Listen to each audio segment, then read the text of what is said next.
Selam arkadaşlar, herkesi hoş gördük.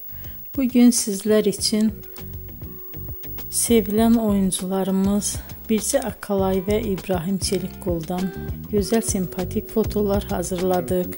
Bircə Akalay, yer gök aşk, hayat bazen tatlıdır, siyah beyaz aşk bu kimi dizilerde rol almış ve herkes tarafından çok beğenilmiştir.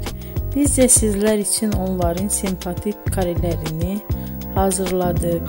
Yeni videolar görmek istiyorsanız kanalımıza abone olup bol bol yorum yazmayı, sona kadar izlemeyi unutmayın. Bizden bu kadar. Hoşça kalın.